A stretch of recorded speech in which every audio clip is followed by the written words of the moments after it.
Hello model railroaders, it's Dave. Welcome back to the layout, or in this case, the work table. You may ask, what are you trying to do, Dave? Well, what I need to do is create a gradiented riser to go up to the 1/2 inch foam that I'm going to be placing in the logging run yard and that area between the primary main line and the secondary main line.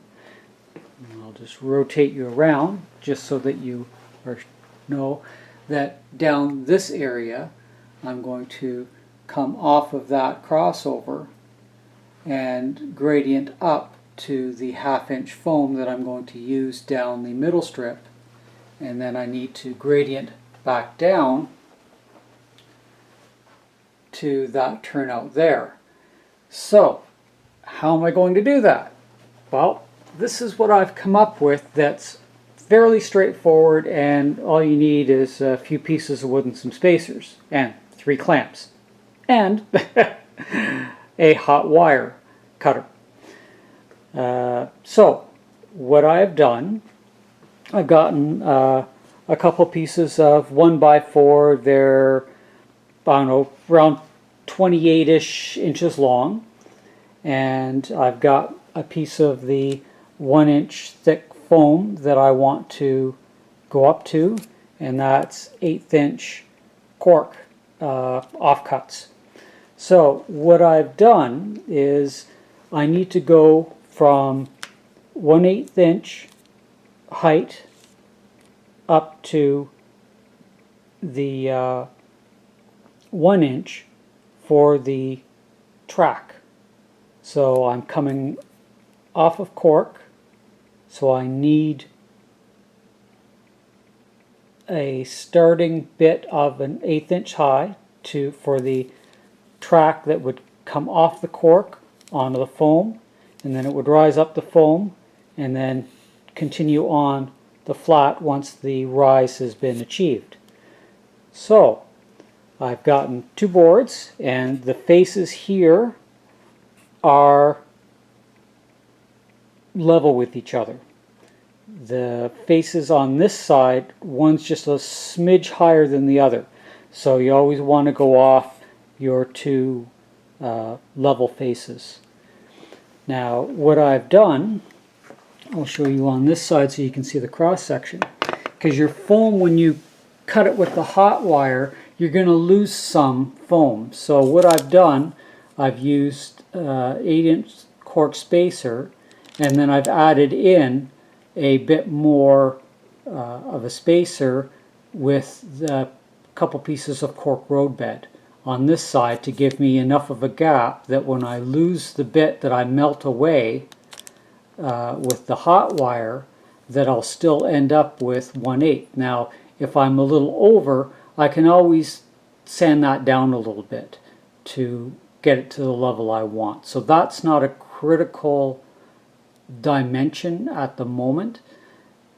It will work, and I'm not too concerned about that.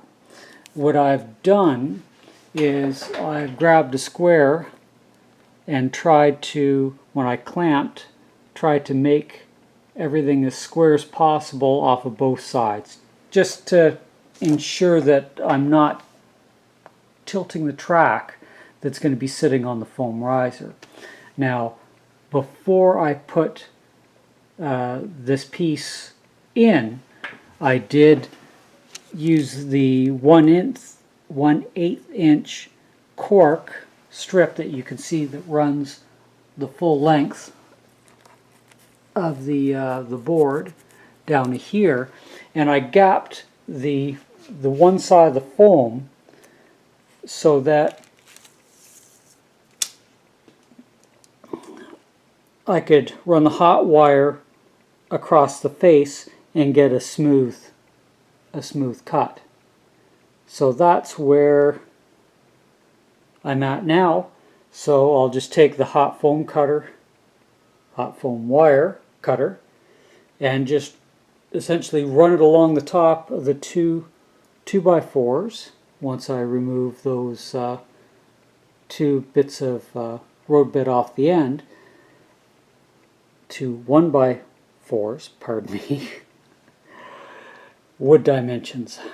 And then any overage I can just sand down to, which will actually help gradient the track into the rise and out of the rise. So that's how I'm going to go about doing it. So 3 clamps ensure that the cork or the foam is not going to move at all. And trying to do this one-handed, if I can get this sitting.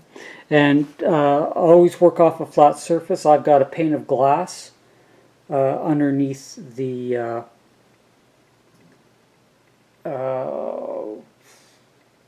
it's not wax paper, it's used in baking. I just can't remember the name of it. I've mentioned it in a previous video. So I just have to get that to sit. And I'll pull these off. A little gluey. And as I've mentioned in previous videos, when using the hot knife, you really want to do it in a ventilated area, but for the sake of this video, I'm going to do it where I've got a little bit of control of the area I'm working in. So I'm going to pause momentarily to set up the tripod so that you can actually see me cut this, and I've got 2 hands available. Be back in a moment. Okay, so we're back. I've just got it tilted on the work surface so that it's kind of towards the camera so you can see what's going on. I've got the hot wire cutter. Again, it's just a push button on, spring-loaded button, so that you have to hold it on to activate the voltage going across the hot wire. And it is a 9-volt AC, pardon me. The output is 9-volt AC 1.3 amp. So for whatever reason I thought it was a DC, but it's actually an AC unit. So 9-volt AC 1.3 amps. And that's going through the I don't know if it's a nichrome wire. I believe it is called a Kanthal. But Woodland Scenics sells it as the hot foam wire cutter wire. But you can hunt it up off of eBay and Amazon, of course. But just you have to look around for the proper name. It's avoiding me at the moment. So just press the button to heat it up.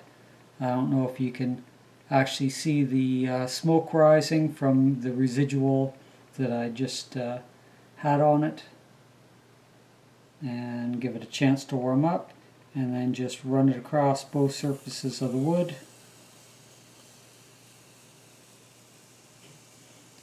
Now with this particular style of foam cutter, you don't want to go too fast, as you'll actually pull the wire right off the studs that it's wrapped around.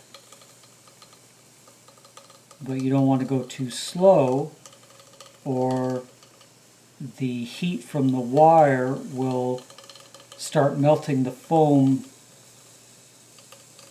as an indentation rather than a smooth cut. And of course, in N scale, you want smooth as possible. So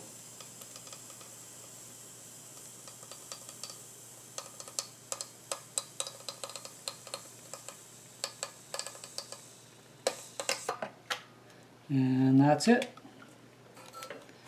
It cools down very quickly once the voltage is off. So there is our riser. And that I'll sand that down, and probably have to bevel this edge as well, and that should transition me from my 1/8 up to my 1/2 inch foam, or whatever the actual dimension is. So that's how you get a fairly level, because you want it level when you mount it to your layout surface, and you want it level side to side when you put your tracks, so that it's not tilted to one side. So hopefully you found that tutorial or how-to interesting, and thanks for joining me. We'll talk to you on the next video. Bye for now.